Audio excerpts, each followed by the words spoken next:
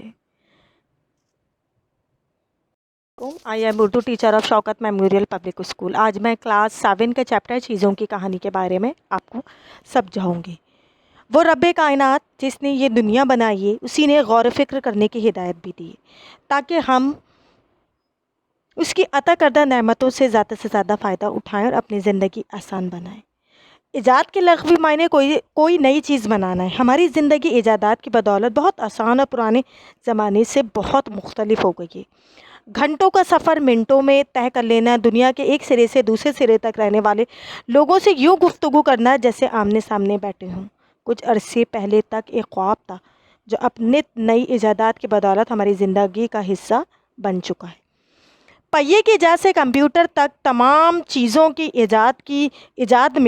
ایجاد کرنے والوں کی محنت اور کامیابیوں کا سلسلہ جاری تھا۔ موجودہ زمانے کی زیادہ تر بڑی اور اہم ایجادات گزشتہ 100 سال ہی میں ہوئی۔ یہ ایجادات کا یہ سلسلہ ابھی تک جاری ہے، اور جب تک انسان سوچنے اور تجربات کرنے پر آمادہ رہے گا یہ سلسلہ جاری رہے گا۔ مگر ایک زمانہ ایسا تھا جب لوگوں کو اس طرح کی بس تھوڑی سی سہولتوں کے ساتھ گزارا کرنا پڑتا تھا۔ اس سے پہلے ایک زمانہ ایسا بھی تھا جب ان میں سے کوئی بھی سہولت موجود نہیں تھی۔ اس وقت ہر آدمی کو سخت گیر فطرت کے خلاف جد و جہد کرنا پڑتی تھی۔ زندہ رہنا اسی جد و جہد کا نام تھا۔ اپنے ذہن کو استعمال کر کے آدمی نے رفتہ رفتہ اپنے روز و شب کو آسان بنا لیا۔ اس نے موسم کی سختی پہ قابو پانے کے لیے طریقے ڈھونڈے، کام آسان بنانے کے لیے اوزار ڈھالے۔ جوں وقت گزرتا گیا لوگوں نے اپنی زندگی کو آسان سے آسان بنانے کے نت نئے طریقے ڈھونڈ لیے۔ انہوں نے مٹی سے برتن بنائے جس میں کھانا پکا سکیں اور پکا ہوا کھانا رکھ سکیں۔ لیکن یہ ساری چیزیں ایک دن میں حاصل نہیں ہوئیں۔ چیزیں بھی لوگوں کی طرح بڑھتی اور بدلتی رہتی ہیں۔ اس کتاب میں چیزوں کی یہی کہانی بیان کی گئی ہے۔ پرانے زمانے میں لوگوں کے برخلاف اگر آج کا انسان اپنی زندگی کا موازنہ کرے تو وہ ایک دن میں کتنی ساری چیزوں کا استعمال کرتا ہے اور وہ اس کا اب عادی بن گیا ہے۔ یہ چیزیں ہمیشہ سے موجود نہیں تھیں، انسان کو اپنی ضرورت کے لیے چیزوں کو ایجاد کرنا پڑا۔ چیزوں کی یہ کہانی بتاتی ہے کہ مختلف زمانوں میں انسان نے کیسے ان چیزوں کو بنایا اور تبدیل کیا۔ مختلف ملکوں اور مختلف زمانوں سے ہوتی ہوئی چیزیں آخر اس شکل میں کیسے پہنچیں جس سے ہم مانوس ہیں۔ اللہ رب العزت نے ہمیں قدرتی وسائل دیے تھے، پانی ہے اور روشنی، سورج کے ذریعے ہمیں روشنی ملتی تھی، اور پھر انسان میں شعور آتا گیا تو لباس کا فرق آیا، لباس کا پہننا اوڑھنا، کھانا پینا، یعنی انسان نہ پہلے گھروں میں رہتا تھا، غاروں میں رہتا تھا۔ انسان نے آہستہ آہستہ ان چیزوں کا آغاز کیا۔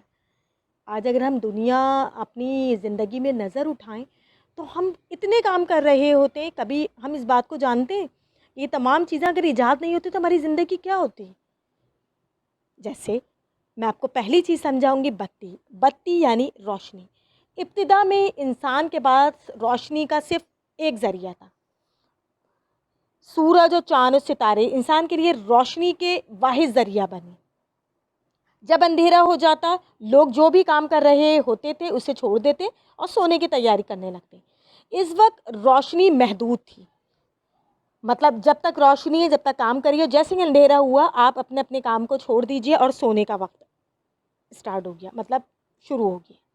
اگر آج ہم دیکھیں ہم پوری رات بھی جاگے تو روشنی ہمارے پاس ہر وقت موجود رہتی ہے، کیونکہ یہ ایک بتی کا کھٹکا ہے، یعنی ایک ہم بٹن کو دباتے ہیں اور روشنی ہمارے چاروں طرف چمکنے لگتی۔ پرانے زمانے میں روشنی بہت محدود تھی، اندھیرا بہت خوفناک اور طاقتور تھا۔ لوگ جو تھے وہ اس چیز سے کیا تھے، چیز کے لیے بیچارے خوف زیادہ رہتے تھے، کیونکہ خوف آتا تھا اندھیرے میں۔ دھیرے دھیرے یہ اندازہ ہوا کہ آگ جلانے سے اندھیرے کو ختم کیا جا سکتا ہے۔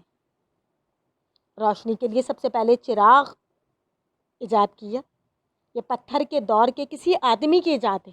پہلا چراغ بس اتنا سا تھا کہ کھوکھلے پتھر یا مٹی کے پیالے میں چربی بھر دی گئی، اسے کہیں بھی رکھا جا سکتا تھا، وہ خالی ہو جانے پر دوبارہ بھرا جا سکتا تھا۔ اب روشنی انسان کے اختیار میں آ گئی ہے، دھات اور چینی کے بنے ہوئے چراغ اور بہت ساری چیزیں، بلب دیکھ لیجئے، چراغ ہے، لیمپ ہے، ٹارچ ہے، بہت ساری چیزوں کو اگر ہم غور کریں تو ہمارے پاس بہت ساری چیزیں۔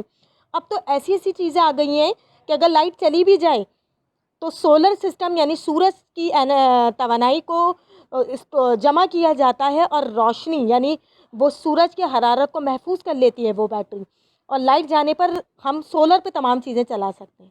یعنی ہم نے سورج کی روشنی کو بھی محفوظ کر لیا۔ یہ تمام کام کس نے کیے؟ انسان کی ذہانت نے کیے۔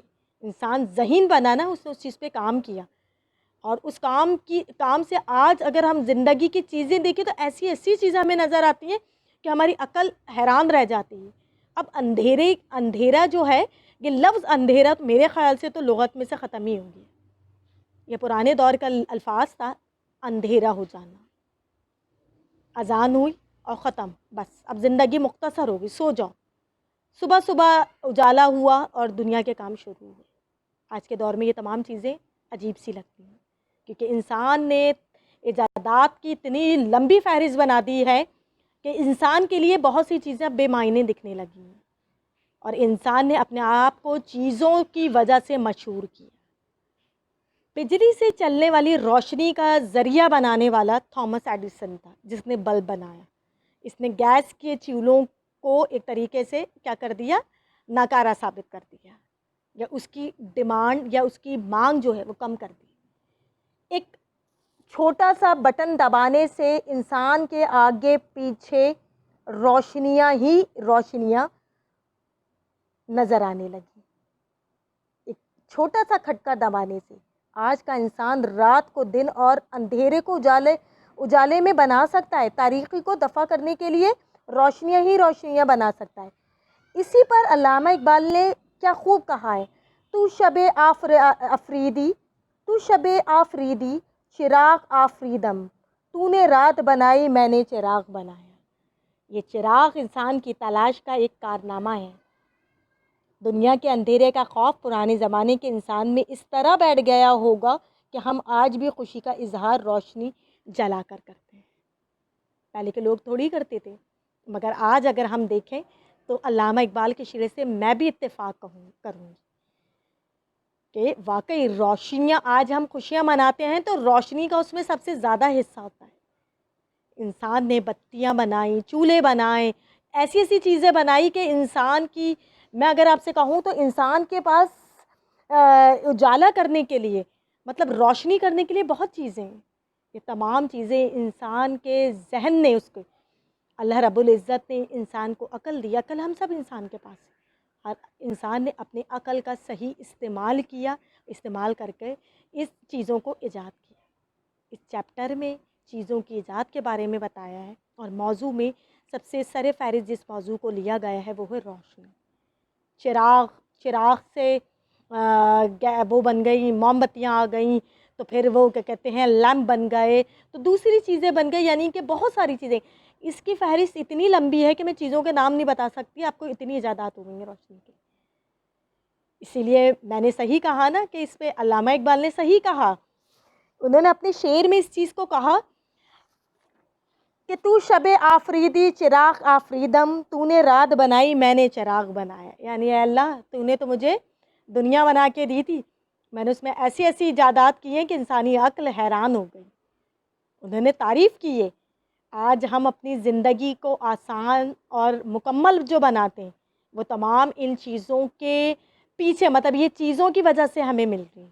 ان تمام چیزوں کے پیچھے ایک کہانی ہے۔ میں نے تھوڑی بہت آپ کو اس چیپٹر کے ذریعے سمجھانے کی کوشش کی ہے۔ ایجادات کی فہرست تو اتنی لمبی ہو چکی ہے کہ میں اس موضوع پہ اگر بات کروں تو بہت ساری چیزیں آ جائیں گی، مگر میں اپنے موضوع کو انہی چیزوں پہ ختم کرنا چاہوں گی، اور آپ چیپٹر کے بہت اچھی طریقے سے ریڈنگ کریے گا۔ اس میں آپ کو اور چیزوں کے ایجاد کے بارے میں اور اس کے جو بنانے والے ہیں ان کے بارے میں بھی بتایا گیا ہے۔ آئی am Urdu teacher of Shaukat memorial public school. آج میں کلاس 7 کا چیپٹر نمبر 1 اتحاد، تنظیم، یقین محکم کے بارے میں آپ کو سمجھاؤں گی۔ یہ الفاظ کا استعمال قائد اعظم نے پاکستان کی پہلی سالگرہ کے موقع پر خطاب کرتے ہوئے کہا، میں سب سے پہلے اس اتحاد کے بارے میں آپ کو بتاؤں گی کہ قوموں کی ترقی اور پستی، کمال اور زوال کا دار و مدار اتحاد پر ہے۔ اتحاد وہ روح ہے جو قوموں کو زندگی دیتا ہے۔ تاریخ گواہ ہے کہ دنیا میں وہی قومیں زندہ رہیں جن میں اتحاد کی قوت تھی، مگر جن قوموں میں نفاق اور پھوٹ تھی وہ نیست و نابود ہو گئیں۔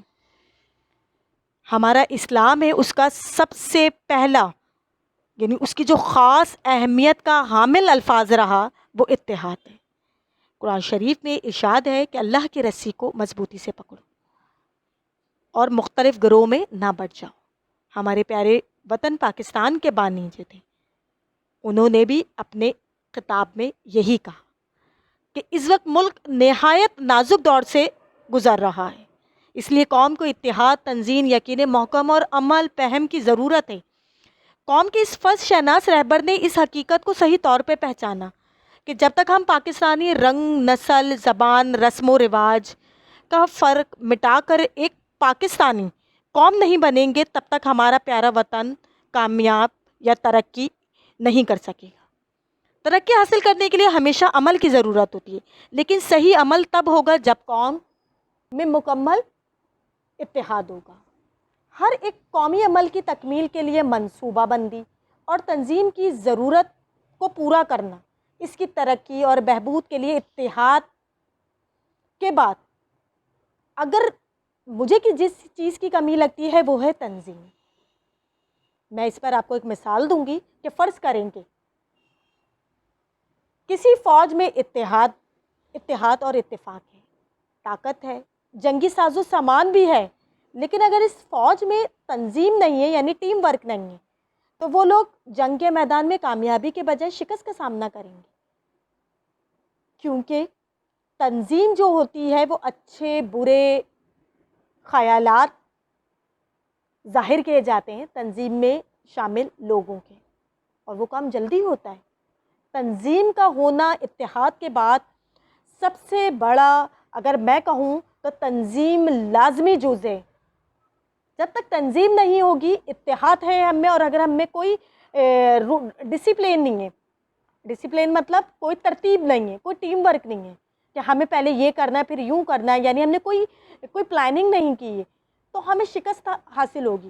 کیونکہ جب ہم میدان کسی جنگ میں جائیں گے اور اگر ہمارے پاس پلاننگ ہی نہیں ہے، ہم نے پہلے فائرنگ کر دی اور بعد میں سب کچھ ہوا اور ہمارا اسلحہ ختم ہو گیا، مطلب یہ ٹیم ورک نہیں ہے نا، یعنی ہم نے مل کر کام نہیں کیا، تو ہمارے کام میں بہت زیادہ غلطیاں ہوں۔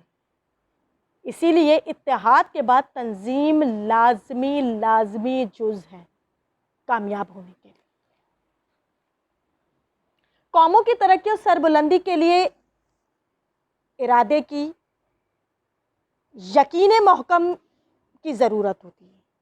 جب تک ارادے میں یقین محکم نہیں، جب تک کسی قوم کو اپنے عمل پر مکمل یقین اور اس کی صداقت پہ مکمل بھروسہ نہیں، وہ قوم اتحاد اور تنظیم کی خوبی ہونے کے باوجود بھی اس دنیا میں کوئی نمایاں کام نہیں دکھا سکی۔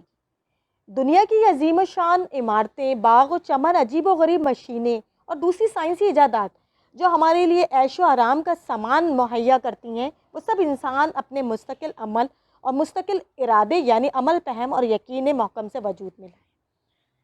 اتحاد کے بغیر تنظیم نہیں، تنظیم کے بغیر یقین محکم نہیں، یقین محکم کے بعد عمل ہے، عمل فہم، یعنی اتحاد کریں گے، تنظیم بنے گی، یعنی ایک کا ہوگا، ایک ساتھ جڑ جائیں گے، پھر یقین رکھیں گے کہ ہمارا یہ اتحاد ہمیں کامیاب کرے گا، تو کامیابی تو آپ کے قدم چومے گی نا۔ دنیا کے مشہور رہنما سپہ سالار جنہوں نے اپنی قوم کو عزت اور عظمت کا مقام دکھایا، وہ سب مستقل ارادے تھے ان کے، وہ یقین محکم والے تھے۔ ان عظیم انسانوں نے یقین محکم اور مسلسل کوشش سے اتحاد قائم کر کے تنظیم کی قوت سے طاقتور بنا کر دنیا میں سرخرو اور سرفراز بنایا۔ میں اس پر ایک شخصیت کی مثال دوں گی کہ بر صغیر پاک و ہند کے رہنما قائد اعظم رحمۃ اللہ کی مثال ہے، کس طرح انہوں نے اپنے ارادے کی قوت اور یقین محکم سے اپنے ملک کو آزادی کی سعادت سے ہمکنار کیا۔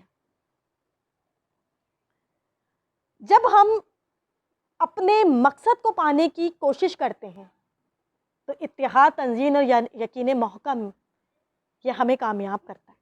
قائد اعظم کا یقین تھا نا، انہوں نے اتحاد کیا، پھر ایک تنظیم بنائی، چند لوگوں کی جماعت بنائی، پھر یقین محکم یعنی یقین رکھا اپنے ارادے پر، پھر اس پر عمل کر کے دکھائے، یعنی عمل پہم ہوئے، تو آج ہم نے اپنا ایک اسلامی ملک جس کا نام پاکستان ہے وہ دیکھا۔ اور اگر ہم اسلامی اس سے دیکھیں تو حضرت محمد صلی اللہ علیہ وآلہ وسلم نے ہمیشہ اتحاد و اتفاق پر زور دیا ہے کہ اگر تمہیں کامیاب ہونا ہے تو اتحاد و اتفاق سے رہو۔ وہ قومیں بہت جلدی ختم ہو جاتی ہیں جن میں اتفاق نہیں ہوتا۔ نفاق جو ہوتی ہے نا، جڑ ہوتی ہے، وہ قوموں کو نیست و نابود کر دیتی ہے، اور چند دن بعد ان کے نام تاریخ سے مٹا دیے جاتے ہیں۔ اس سبق میں آپ کو پاکستان کے علاوہ بہت سارے ملکوں کے بارے میں بتایا گیا ہے، یعنی آپ نے اس سبق کو پڑھا ہوگا۔ اس میں ہمیں جاپان کی سرگرمی سے بھی آگاہ کیا گیا ہے کہ ان کی ایک سوچ ہے کہ وہ ہر سرگرمی اجتماعی کرتی ہیں، نہ ان میں کبھی اختلافات ہوئے، نہ وہ ضائع کرتے ہیں پرانی باتوں میں۔ وہ کہتے ہیں پرانے نقصان کو غم بنا کر اپنے کام کی رفتار میں فرق نہیں آنے دو، تمام باتوں کو چھوڑ کر ایک ہو کر ملک کی ترقی کے لیے کام کرو۔